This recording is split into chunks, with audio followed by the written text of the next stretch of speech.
Nós da Escola é uma série que pretende discutir os principais nós que a gente vive na escola, ou seja, professores, pais e alunos.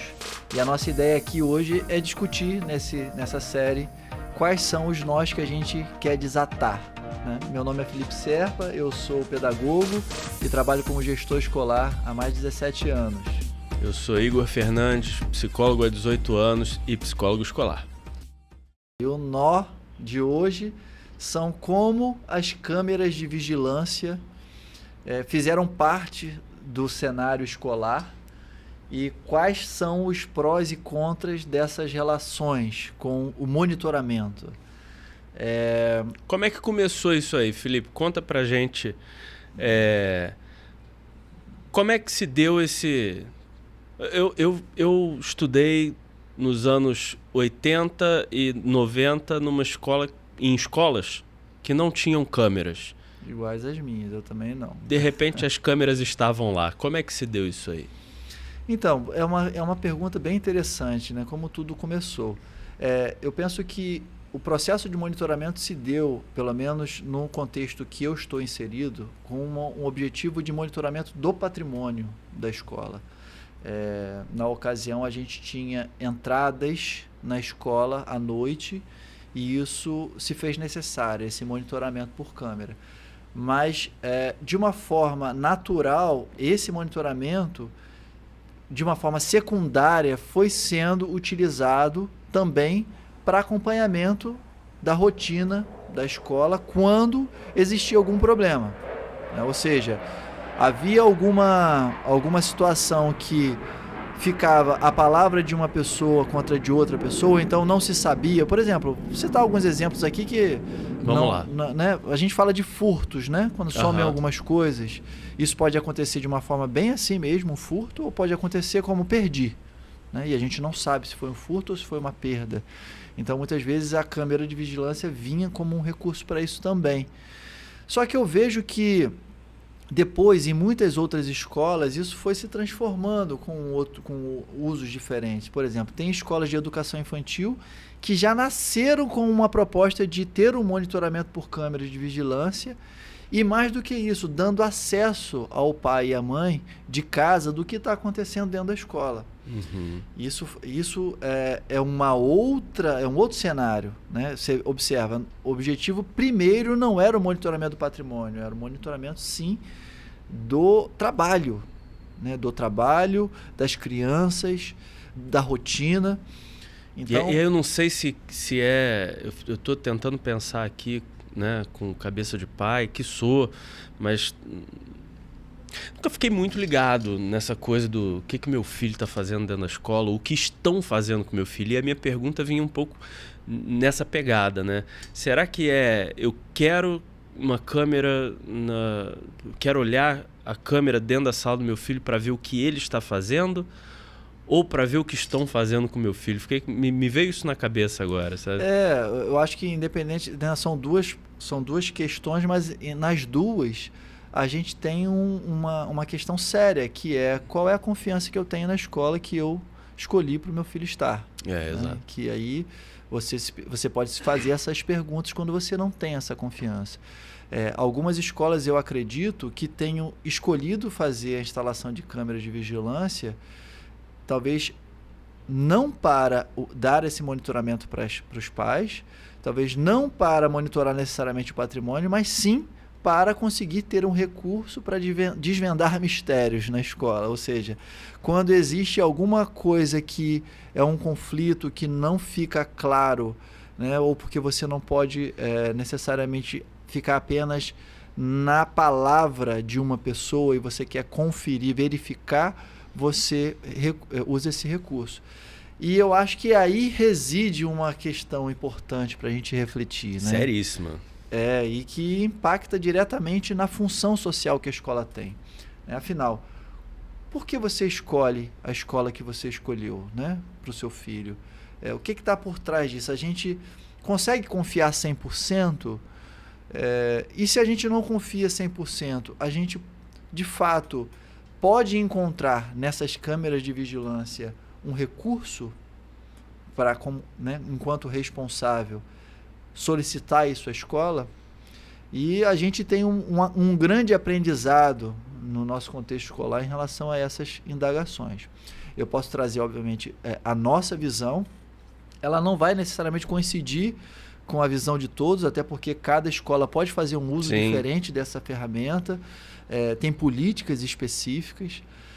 Só que no nosso contexto, o que eu percebi de um grande aprendizado nosso foi que quando nós inauguramos esse processo que faz muitos anos, a gente deixou muito claro, inclusive formalmente, que o objetivo é monitoramento do patrimônio. As demandas, elas, quando surgiam, elas ficavam muito internas.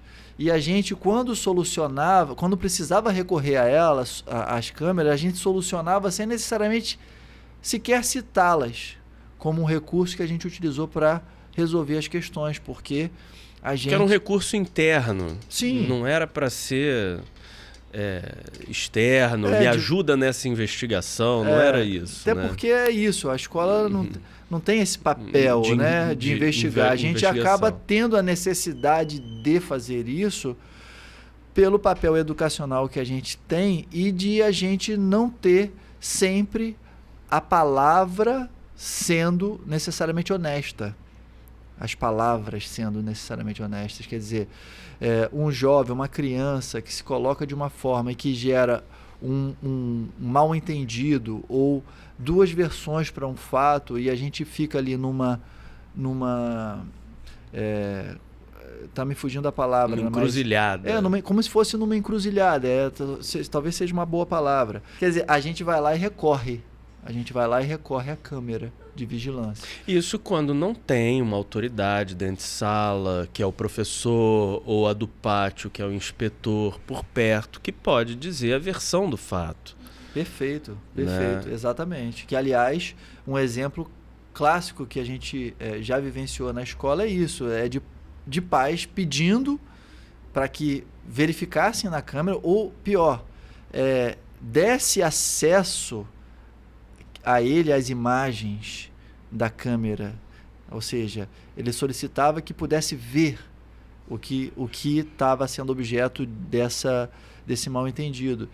E aí, na ocasião, o nosso posicionamento foi: não há necessidade de verificarmos a câmera. Nós tivemos um profissional da escola que presenciou todos os fatos e ele já narrou o que aconteceu. A gente não precisa recorrer à câmera. Não é para isso que serve ela. Entende? Então foi um posicionamento muito interessante para nós, que veio depois de alguns aprendizados. Quais eles? Quando a gente mesmo, enquanto professor, enquanto inspetor, citava inadvertidamente, em tom às vezes de ameaça, que ia verificar na câmera. Olha que coisa errada. Olha que problema que a gente está criando para a gente mesmo. Sim, implicações psicológicas, inclusive, terríveis, né? Porque você vai habituando alguém a não... Se a escola se coloca nesse lugar, eu vou habituando a essa família que você não precisa confiar na minha palavra. Você pode olhar e aí você faz o seu veredito. E o pior, né? Depois que você fizer o veredito, eu ainda vou ter que acatar. Já que eu te dei, né, a opção de... Quer dizer... vai ter que acatar, mas assim, mas aí eu quero negociar e eu vou perder espaço de negociação. Mas como é que você quer negociar agora, já que eu não precisei confiar na palavra antes? E aí começa a se criar um imbróglio horrível, né? Isso vai minando uma relação que é muito importante, que é família e escola. Perfeito, é isso mesmo. É importante a gente citar aqui do ponto de vista legal. A escola não tem autorização de divulgar imagens internas de câmera de vigilância. Então, a gente parte de uma premissa legal. E o segundo ponto, que eu acho que é o mais relevante, é de sensibilizar as famílias de que não é para ser necessário. Né? E quando algum acontecimento, a gente tem algum acontecimento na escola, que a gente tem um embate, uma divergência de visões sobre o mesmo fato, que infelizmente a gente vai lidar como a gente sempre lidou no passado. Né? A gente pode tomar essa decisão, que infelizmente, você está dizendo uma coisa e o outro está dizendo outra. A gente não necessariamente tem que recorrer. A gente pode, mas a gente não tem que. E aí é tentar conduzir para um processo. E aí eu acho que é um detalhe importante, né? De acordo com as necessidades, eventualmente fazer o uso disso em ultimíssimo caso. Né? Em última instância mesmo, a última da última. Por quê? Não, peraí. Fala para mim o que aconteceu. Me fale a sua versão do que aconteceu. Né? E aí eu posso falar assim, não, eu confio em você. Eu não preciso necessariamente, não, mas peraí, essa história está mal contada. Eu já verifiquei na câmera e não é isso. Também é outra coisa que eu acho que é um equívoco, né? Confrontar as pessoas de tal forma. Às vezes, isso já se fez necessário, quando foram situações muito sérias e que havia, assim, uma necessidade de resolução e até o último instante a pessoa não admitia de forma alguma. Então, vem um questionamento. Seria adequado haver esse tipo de confrontamento com a realidade quando a gente tem um jovem, uma criança, ou, né, uma situação, às vezes, não sei, nunca vivemos, mas um profissional que fala que vai até a morte, né? Jura até a morte que não aconteceu, que não foi aquilo, e que a gente, pelas imagens, viu que não era exatamente aquilo que estava sendo dito. Seria adequado esse confronto com a realidade? Falar assim, não, explícito, eu verifiquei nas câmeras, e não foi isso que você está falando, você está mentindo.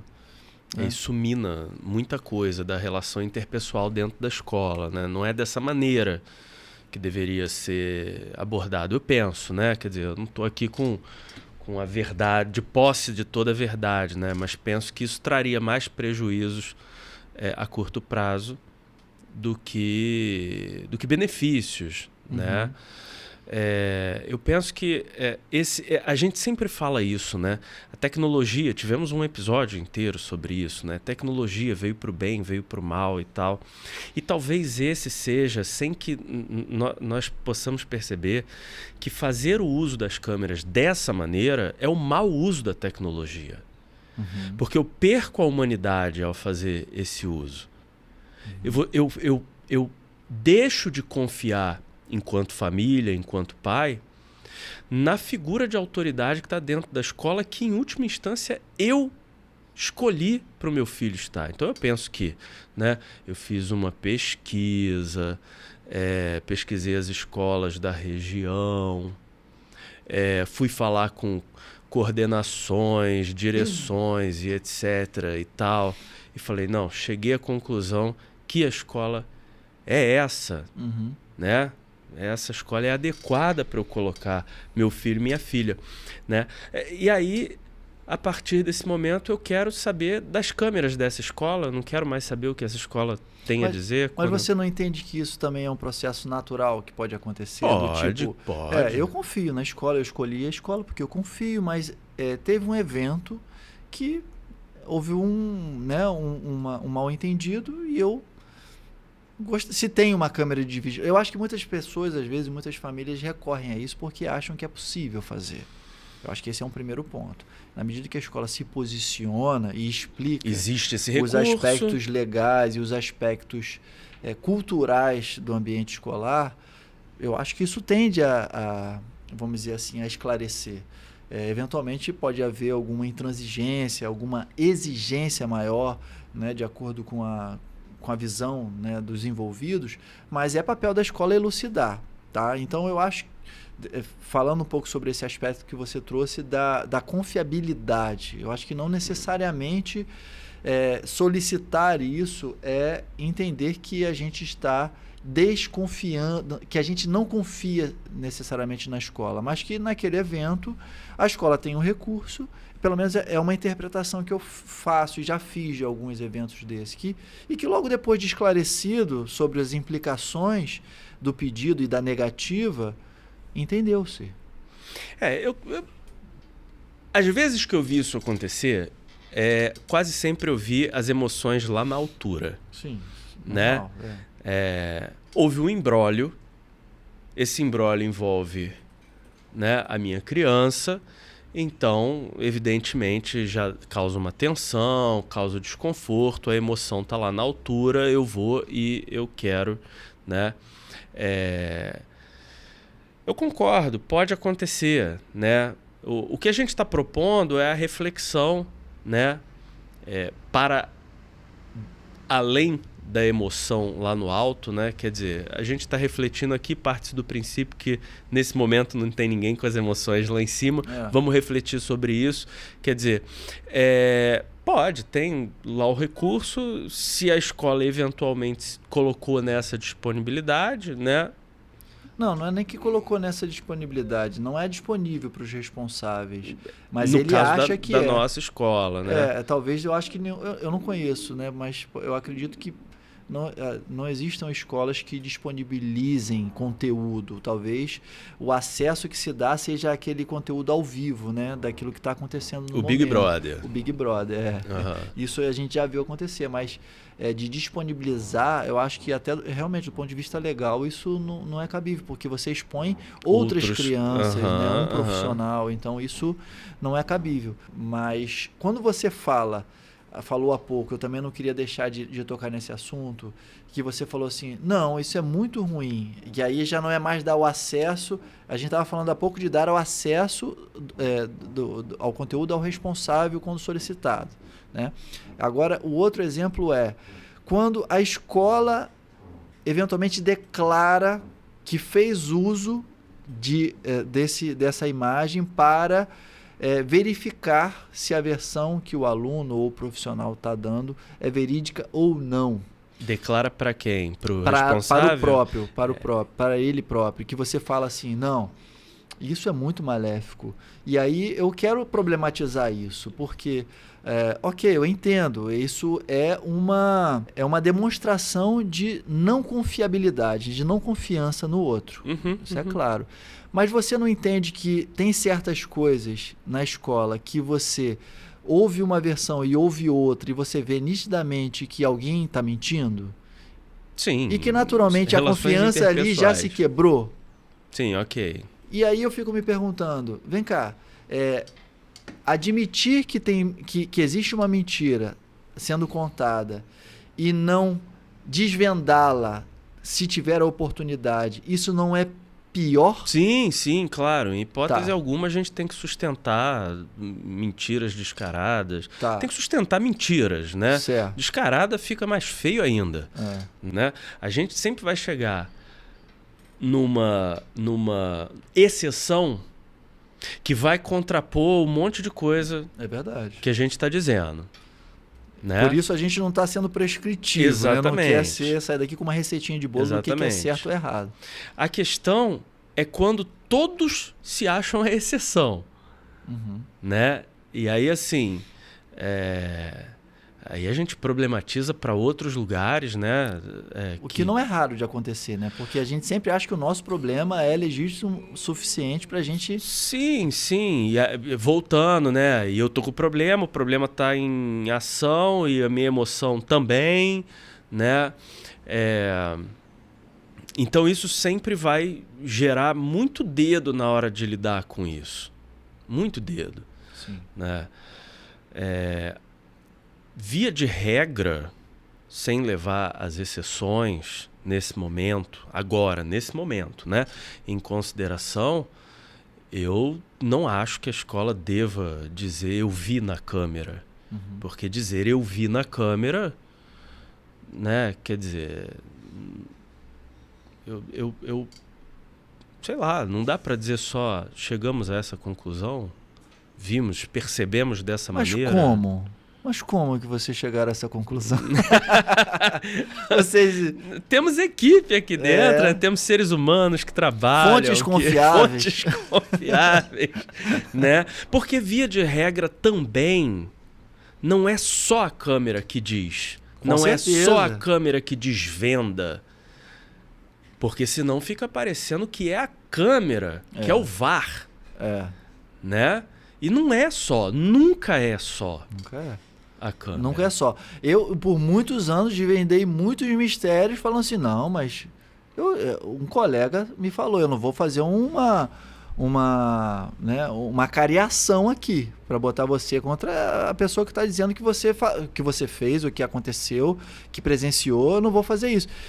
E por muitas vezes a pessoa, não, realmente, admitia. Mas também por muitas vezes a pessoa falava assim, não, até a morte. E saía, e a gente não podia realizar nenhum tipo de medida educativa ou disciplinar, porque era a palavra da pessoa contra a do outro. Entende? E o recurso da Câmara veio como, sem dúvida, um facilitador, mas também trouxe alguns problemas tornou-se mais complexo, né? De como você fazer isso com parcimônia, como você ter habilidade para fazer, seminar as relações humanas, a cultura de confiança, né? Que precisa existir dentro da escola. Exatamente. Eu acho que a escola é um lugar de fomento dessa cultura de confiança. A família é o primeiro de todos, a escola é o segundo. Como o segundo lar, né, que a gente costuma dizer, e muito acertadamente, eu acho que isso ainda é válido, né? Então, ali a gente tem que propagar isso. E a gente lembra assim, né, que os antigos gostavam de dizer, eu ainda gosto de dizer, eu como psicólogo, você como pedagogo, sem sombra de dúvida também, né, que a palavra vale muito. A palavra vale demais, né? Então, assim, como assim eu desloco a palavra e agora eu quero as imagens, né? Exato. Você me fez lembrar de uma...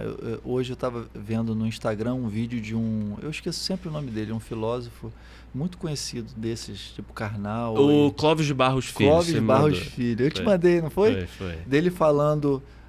antigamente, a minha avó ia na vendinha e mandava o seu neto ir na vendinha e falava pro rapaz assim, me vê tantos. E o cara ia lá e anotava. E não tinha necessidade da avó ir lá e verificar se estava sendo anotada a quantidade certa, né? Enfim. E hoje, a geração atual, às vezes, quando você é pedido uma criança para ir em algum lugar comprar, numa padaria ou alguma coisa, a ação que o atendente tem de pegar a nota e olhar na luz para verificar se aquela nota é verdadeira... E que é muito desconfortável para nós, inclusive. Para todos, né? Para todos, Então, quer dizer, a gente está percebendo que essas premissas mudaram ao longo do tempo. E o que fez mudar isso? Será que tivemos vovós trapaceiras, né, que deixaram de pagar o que estava sendo anotado, ou donos de mercearias que passaram a anotar mais do que deveriam, para a gente chegar nesse ponto que a gente chegou hoje? Eu achei fantástico essa... A premissa dele é que provavelmente sim, tivemos dos dois lados trapaças, e isso formou a sociedade paranoica, né? Da desconfiança, né? Da desconfiança que nós vivemos, né? Agora, do mesmo jeito que a gente formou, cabe a nós que reclamamos de viver nesse tipo de sociedade, desconstruir e reconstruir daquela outra maneira, né? Ou de uma nova maneira, mas onde possamos ter confiança na palavra do outro, onde a gente possa ter as nossas negociações na base da palavra, né? Porque tudo bem, você fala para mim, a criança chegou em casa, disse a versão dela, eu vou na escola, a escola me conta a versão que foi apurada, e aí aquilo ainda me causa um desconforto. Pô, liga para a escola, ou vai lá de novo, poxa, tal, vamos resolver isso, claro. Porque o meu filho não mente. Mas eu não posso, a partir de um primeiro entrave... Veja, a gente está falando de negociações. Negociações podem ser tranquilas, às vezes nem tão tranquilas. Por diversos motivos. Às vezes não se trata de ter ou a vovó, ou a criança, ou o dono da mercearia sendo canalha. Às vezes são ruídos de comunicação, né? Que na escola acontece demais. Quem trabalha em escola aqui super sabe que isso acontece. Ruído de comunicação. Não, e também a gente não pode romantizar, Igor, que também acontecem trapaças, mentiras, sim, né? Sim. Mas o que eu digo é o seguinte, temos uma negociação, de repente a gente descobre no meio da negociação que essa não será uma negociação fácil. Ok, vamos lá, vamos sentar, vamos conversar. Sim, mas o que eu queria trazer é que essa trapaça ou essa mentira não determinam o caráter de ninguém, são parte do processo de desenvolvimento humano. E é assim que a gente trata essas questões quando a gente vivencia isso. Não é, crucificando, não é, criando aquele drama. Pelo contrário. A escola não é um tribunal. Exatamente. É desmistificando. É dizer, aqui é o local ideal disso acontecer. Sabe? E aí, muitas vezes, quando a gente consegue apurar os fatos sem usar nenhum recurso de monitoramento de câmeras, perfeito. Ideal.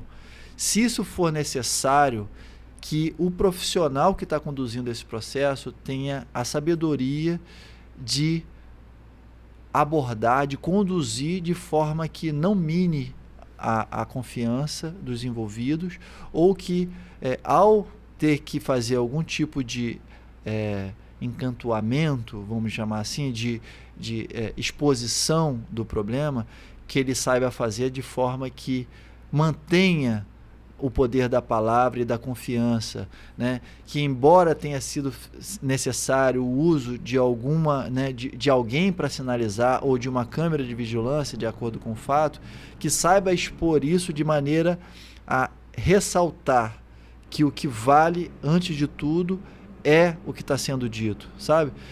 Eu penso que é esse o cuidado. São alguns cuidados. A gente cometeu alguns equívocos nesse processo e aprendeu grandes lições nisso.